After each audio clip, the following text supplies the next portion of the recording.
L'Afrique, avec ses réserves d'or, de diamants, d'uranium et j'en passe, est certainement le continent le plus riche de la planète. Et pourtant, la moitié des gens les plus défavorisés du monde vivent en Afrique subsaharienne. Alors ça va pas vous plaire, hein. Mais la France n'y est pas pour rien. Stop! Il y a des sujets dont on peut parler, et d'autres, il vaut mieux pas. Ah bon? Comme lequel? Par exemple, le conflit. La barbe! La France est un des pays les plus riches du monde alors qu'elle n'a quasiment aucune ressource sur ses terres. Pourtant, la plupart de nos entreprises comme Areva ou Total vendent de l'énergie. Alors je vous le dis tout de go. C'est un putain de hold-up! Si les pays d'Afrique vendaient et exploitaient eux-mêmes leur production, ils deviendraient les rois du monde! Alors comment on s'y est pris? C'est très simple. Au début de la décolonisation, on a placé des pions à la tête des pays pour servir nos intérêts. Et le jour où ils sont plus d'accord... Bon, monsieur le prince président Bandigou, on vient de découvrir du coltan dans votre pays, j'ai une proposition à vous faire. Je vous propose d'exploiter ces mines à votre place, qu'est-ce que vous en pensez? Mon pays est un pays libre, qui s'est affranchi de tous ses anciens colonisateurs. Je vous propose un contrat sur 100 ans, non renégociable, mais en échange, une belle valise de billets. Ces richesses appartiennent à mon peuple. Il revient à nous seuls d'exploiter ces mines et d'en faire nous développer à la hauteur de nos richesses. Le Caponeria est mon pays et je le gère comme je veux. Attendez, monsieur Tombouctou, si vous êtes ici, c'est grâce à nous.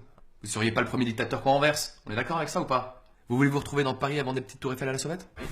Attendez, va pour une concession sur 100 ans. Par contre, je garde 5% des profits pour moi. Vous êtes dur en affaires, hein? J'ai pas HEC. C'est pas vrai, moi aussi. Voilà, petite signature ici. Eh ben, c'est parfait, ça, monsieur Boubou, les bons comptes font les bons amis, hein, vous savez ça. Ah, vous revenez quand vous voulez. Et quand les colonies ont voulu devenir indépendantes, on leur a dit ok, mais vous nous payez une taxe coloniale. Du coup, les anciennes colonies ont commencé leur indépendance avec une putain de dette envers la France. On leur a mis à l'envers dès le début, hein. C'est le cas d'Haïti, première colonie indépendante qui a complètement été ruinée par cette taxe. Oh yeah, maintenant!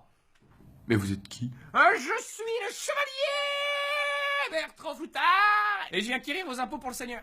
Mes impôts. Eh oui, Gredin, vous me devez la dîme, le sens et la gamelle. Vous êtes complètement timbré, on n'est plus au Moyen-Âge. Ne dites pas de sottises, ville canaille, ou je vous transperce.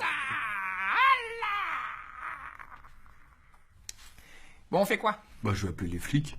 Et comme si ça suffisait pas, on contrôle aussi leur monnaie, le franc CFA qui est entièrement imprimé en France et qui à la base signifiait franc des colonies françaises d'Afrique. C'est de bon goût les mecs, c'est de bon goût. Bon alors qu'est-ce que je peux faire pour vous? En fait, voilà, on aimerait sortir du franc CFA. Je comprends pas. On aimerait avoir notre propre monnaie, pas la Banque de France, quoi. Mais ça d'accord, mais pourquoi? Pour nous développer, pour construire des usines, pour avoir des infrastructures, connaître la croissance, quoi. Je vous dis, vous avez pas besoin de vous développer, vous avez le soleil. Eh, c'est quand même bien le soleil. Écoute-moi non? bien, il est où mon argent? Tu vas me rendre mon argent, tu veux que je te gifle? Je te gifle! Par contre, les hommes d'affaires français, eux, ils se font plaisir. Ils investissent à tour de bras. Bolloré, par exemple. Oui, le même mec qui donne de l'argent à Morandini et Cyril Hanouna. Un garçon plein de qualité. Et ben, ce gars-là possède tous les ports de France-Afrique. Du coup, dès qu'un bateau entre ou sort, le mec se rince. Alors les gens qui pensent qu'il y a trop de noirs en France, faudra pas oublier qu'on est bien content d'avoir de la lumière, du chauffage et de l'essence pour aller bosser. Parce que le jour où on perdra nos privilèges, ce sera peut-être à nous d'essayer d'aller vivre chez eux.